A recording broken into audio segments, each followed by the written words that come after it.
सभी दर्शकों को जय श्री कृष्णा, प्रणाम, नमस्कार। आप सब लोगों को आज हम इस नए विषय की तरफ लेकर चलते हैं। आइए देखिए, सामने चार्ट रखा है। मैंने अभी इस पे कोई भी अंक नहीं बिठाया, अभी तो ये शून्य है, यहाँ पर कुछ भी नहीं है, एक पृष्ठभूमि है।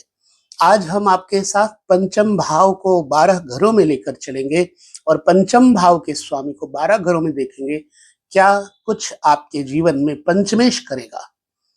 तो जो लोग वीडियो देखना सीख रहे हैं, कुंडली देखना सीख रहे हैं, उनको ये विषय अत्यंत ही रुचितापूर्ण से लेना चाहिए और ये अभ्यास आपका दिन प्रतिदिन जारी रहना चाहिए। मैं आपको प्रोत्साहित करता हूं कि ज्योतिष को सीरियस ले लीजिए और ये कमाने की विद्या की बजाय काम आने की विद्या है। तो जन्म कुंडली में पंचम भाव के बारे में हम आपको बता दें, यह भाव वो है जो बहुत रहस्यमयी है। लग्न से अधिक पंचम भाव महत्वपूर्ण है और पंचम भाव से अधिक नवम भाव महत्वपूर्ण है। पंचम भाव धन, पुत्र धन, स्वास्थ्य धन और आपकी साधना संपत्ति का धन है। किस देव की उपासना से क्या लाभ मिलता है, पंचम भाव बताता है और बहुत सारे रहस्य छुपे हैं, परंतु इन सब के बारे में धीरे धीरे आगे आने वाले वीडियोज में हम आपके साथ चर्चा करेंगे।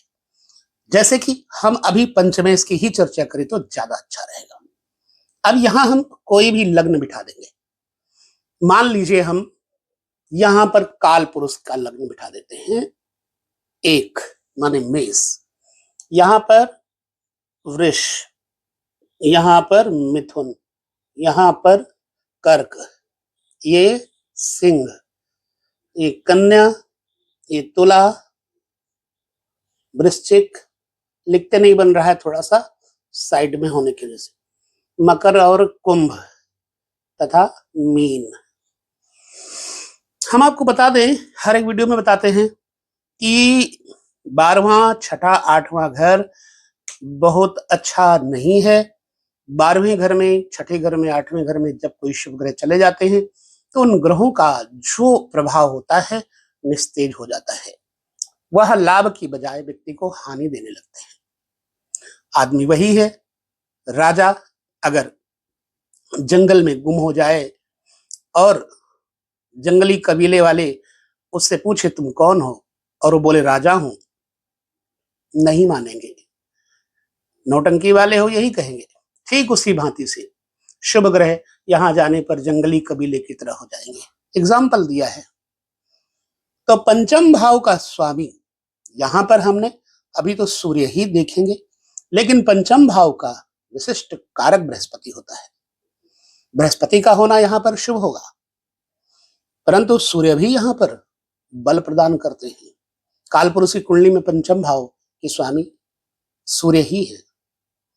तो जन्म कुंडली में सबसे पहले हम पंचम भाव के स्वामी को यहां लेकर आएंगे, यानी सूर्य को, क्योंकि यहां पंचमेश सूर्य है। ये हमने सूर्य को बिठाया।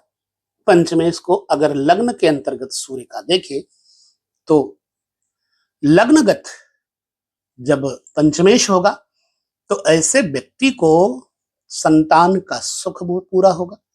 साधना, स्वाध्याय, विद्या, इनमें इस व्यक्ति को सफलता मिलेगी, बशर्ते पंचमेश पाप ग्रह ना हो। वैसे तो यहां पर सूर्य है, सूर्य को क्रूर ग्रह कहा गया है। तो पंचम भाव का स्वामी लग्न में होने से व्यक्ति को हर प्रकार की सफलताएं, गवर्नमेंट जॉब इत्यादि की सफलताएं मिलती हैं, क्योंकि मूल त्रिकोण का स्वामी लग्न में बैठना मूल त्रिकोण में राजयोग दे देता है। हम आपको ग्रंथकार की भी बात बताएंगे। पंचमेश यदि लग्न में हो तो जातक को बुद्धिमान बताया है ग्रंथकारों ने, विख्यात यानी कि फेमस बताया है ग्रंथकारों ने, शास्त्र में निपुण शास्त्रवेत्ता बताया है, कंजूस होते हैं ऐसे लोग यह बताया है, और थोड़े स्वार्थी होते हैं, और गीत वेत्ता, गायन विद्या, लेखन विद्या, अच्छे कर्म की जो करने की प्रवृत्ति होती है इनके अंदर होती है। विद्या, मंत्र शास्त्र इत्यादि में इनका लगाव होता है। पंचमेश लग्न में होने से जातक को विशेष रूप से अर्थ लाभ भी होता है। यदि पंचमेश किसी क्रूर ग्रह से, दुष्ट ग्रह से, शत्रु ग्रह से सेवित न हो तब जातक प्रसिद्ध होगा ही होगा। पंचमेश द्वितीय भाव में जाए, जब पंचमेश द्वितीय में जाएगा तो पंचमेश के हिसाब से द्वितीय भाव, अगर पंचम भाव से द्वितीय भाव देखा जाए तो दसम भाव पड़ता है। द्वितीय धन स्थान है, पंचम धन देने वाला होगा या नहीं होगा। पहली बात, पंचम भाव का जब यहां पर भावेश जाएगा तो जातक के पुत्र के द्वारा जातक को लाभ होगा। शुभ ग्रह होने पर पुत्र वाणी कुशल, स्वयं जातक भी वाणी कुशल होगा, धनवान होगा, परंतु अगर विपरीत ग्रह होंगे तो नुकसान भी होगा। अब ग्रंथकार का कहना क्या है, हम यहां पहले बैठा देते हैं पंचमेश को। ग्रंथकार कहते हैं कि द्वितीय स्थान पर जब पंचमेश हो तो जातक को संगीत कला से लाभ होगा। गीत आदि के माध्यम से इस जातक की प्रसिद्धि होगी। जातक को द्वितीय स्थान पर पंचमेश होने से पद दिलाएगा, कोई विशेष पद दिलाएगा किसी भी कार्य क्षेत्र में। और ये कुल भी है, कुटुंब भी है। यदि यहां पंचमेश बैठेगा तो कुल को उजागर करेगा, ख्याति फैलाएगा, द्रव्य की प्राप्ति करवाएगा कुल से, और कुछ कुटुंब विरोधियों का भी सामना करना पड़ सकता है। इसलिए कभी कभी दुखित और चित्त में कष्ट भी होगा, क्योंकि यदा कदा संतान कटु भाषी हो जाती है। जब अपना बच्चा कड़वा बोले तो बहुत दुख होता है। अब इस व्यक्ति को क्रोध भी आएगा। द्वितीय स्थान पर पंचमेश होगा तो कास, श्वास, खांसी, श्वास, दमा इत्यादि की शिकायत हो सकती है। अगर पंचमाधिपति पापमय हो तो जातक को धनहीन भी करता है, संतान से भी नुकसान देता है। पंचमेश शुभ ग्रह से जब युत होगा तो जातक को धनाधीश बनाएगा, दीर्घजीवी पुत्र प्राप्त होगा। पंचमेश अगर दूसरे घर में होगा, दूसरा घर कुल परंपरा कुटुंब भी है। तृतीय स्थान पे अगर पंचमेश आएगा तो इसके हिसाब से, पंचम भाव के हिसाब से अगर गिनती करें यहां से, तो लाभ भाव पड़ता है। पंचमेश के द्वारा लाभ कितना होगा यह भी जाना जा सकता है। आपको समझ में नहीं आता तो मैं फिर से कहता हूं, अगर यहां से गिनती करेंगे तो 2 3 4 5 6 7 8 9 10 11, 11वां घर आमदनी का पड़ता है। तो पुत्र की आमदनी का क्षेत्र का पता लगता है। और जातक का स्वयं पंचमेश तृतीय में आ जाए तो जातक का पुत्र ही मित्र की भांति कर्म करता है, परंतु पुत्र क्रोधी होता है, स्वभाव में उद्दंड होता है, बहुत जल्दी लड़ाकू किस्म का होने के कारण लड़ जाएगा। पंचमेश यदि ग्रंथकार का मत ले तो कहते हैं मिष्ठभाषी, यानी मीठा बोलने वाला, भाई बंधुओं से इसको सम्मान प्राप्त होगा। यह व्यक्ति नाटकीय ढंग से कार्य करता है, मायावी होता है और बल पराक्रम पुरुषार्थी भी होता है। जातक की बेटी एवं उसके बेटे इसके भाई बंधुओं का पालन करने वाले होते हैं, क्योंकि ये भाई बंधु का घर है। पंचमेश यहां जाएगा तो बेटी बेटे छोटे भाई बहनों का पालन करेंगे, बढ़िया चीज है ये। और जातक किसी को कुछ नहीं देता है स्वयं, लेकिन उसके पुत्र जरूर देते हैं।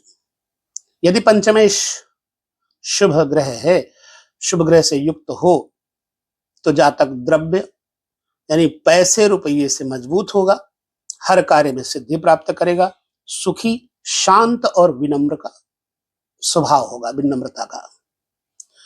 पंचमेश चतुर्थ भाव में आ जाने पर जातक को नुकसान देगा। क्यों? क्योंकि ये 12वां भाव पड़ जाता है।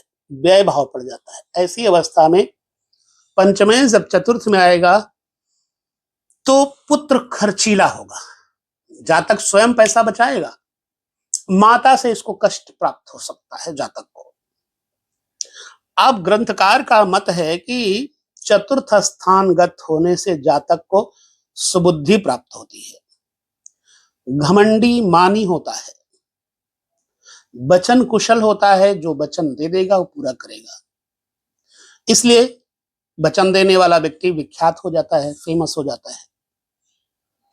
बहुत धन वाहन संपन्न व्यक्ति होता है, श्रेष्ठ और धार्मिक भी होता है, परंतु उसका पुत्र दीर्घजीवी नहीं होता। कारण यहाँ का स्वामी यहाँ होना पुत्र के लिए हानिकर होता है।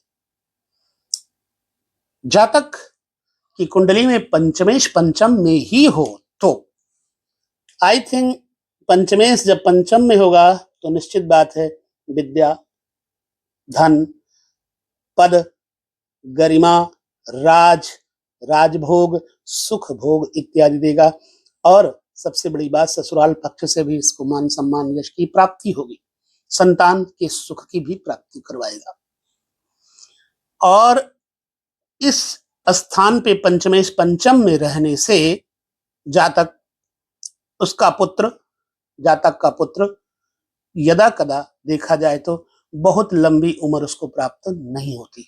जातक स्वयं अपना नाम खूब करता है अक्सर, लेकिन जातक का पुत्र, उसका पुत्र क्रोधी स्वभाव का और दीर्घजीवी नहीं बताया गया, ग्रंथकारों ने भी कहा है।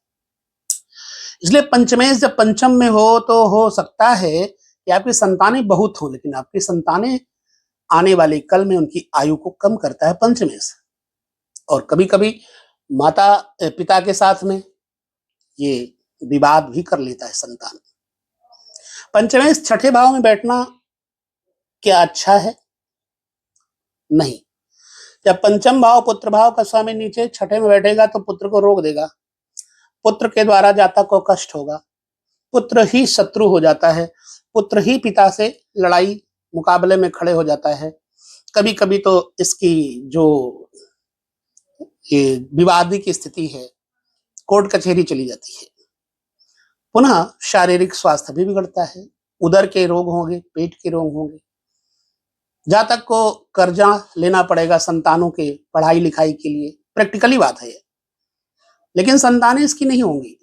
भले ही ये कितना भी संतानों के लिए करे, पर संतानें इसकी परवाह नहीं करती। ऐसे ही माता पिता को प्रायः बच्चों की बुराई करनी पड़ती है, दुखी होते हैं। ग्रंथकार कहते हैं पंचम भाव छठे में हो तो जातक शत्रु युक्त, जो मैंने बोला था, रोगी या फिर शत्रु भावापन्न, शत्रु भाव रखने वाला संतान ही होता है। मानहीन, धनहीन, लेकिन कुछ भी हो जाए पर यह व्यक्ति शास्त्रवेत्ता होगा, शास्त्र प्रिय होगा, शत्रुओं से मिलने वाला दोष युक्त एवं दृढ़ कायक होता है। ठीक है, तो इस प्रकार से इसका देखा जाए तो शत्रु इसको दोष देते हैं, लेकिन ये मजबूत व्यक्तित्व वाला होता है जातक। पाप ग्रह से युक्त हो अगर छठे घर में पंचमेश, तो धन एवं पुत्र से हीन कर देगा, न धन होगा न पुत्र होगा। और कभी कभी इस व्यक्ति को दत्तक पुत्र लेना पड़ जाता है, एडॉप्ट करना पड़ता है संतान को। यदि पंचमाधिपति पाप ग्रह हो तो जातक स्वयं भी दुष्ट होगा। कटु है पर सत्य मानना पड़ेगा। पंचमेश सप्तम में जाने का मतलब है कि जातक की पत्नी गुणवान होगी, जातक स्वयं धनवान होगा, जातक का पुत्र भी होगा, संतान का सुख भी होगा। ग्रंथकार कहते हैं सप्तम लग्नगत होने पर जातक की स्त्री सुशीला होती है, पुत्रवती होती है, सुंदरी और सौभाग्यवती होती है, कर्मनिष्ठ होती है तथा मधुर भाषिणी होती है और गुरुजनों से प्रीति रखने वाली होती है। और ऐसी जातक की जो पत्नी होती है उसकी उसका जो कटी प्रदेश होता है, जिसको कमर का भाग कहते हैं, वो पतला होता है और प्रायः जातक के हर कामनाओं को, भोगों को पूर्ण करने वाली स्त्री होती है। और ऐसा जातक जादू टोना तंत्र मंत्र वेत्ता होता है, स्वयं मायावी और कंजूस तथा दूसरों की निंदा करने वाला जातक होता है। पंचमें सप्तम जाएगा तो, लेकिन जातक की पत्नी बढ़िया होगी। यही पंचमें अष्टम चला जाए तो, अब अष्टम में पंचमें जाएगा, मृत्यु स्थान पर जाएगा पंचमें, तो जातक या तो खोजबीन करने वाला होगा, क्योंकि अष्टम स्थान खोज का स्थान है, भूमिगत स्थान, भूमिगत द्रव्य इत्यादि को प्राप्त कराने वाला होता है, अनुसंधान, वैज्ञानिक अनुसंधान इत्यादि कराने वाला होता है। पंचमेश अष्टम में शुभ होने पर लाभ देगा, लेकिन अशुभ होगा तो आइए ग्रंथकार का मत लेते हैं।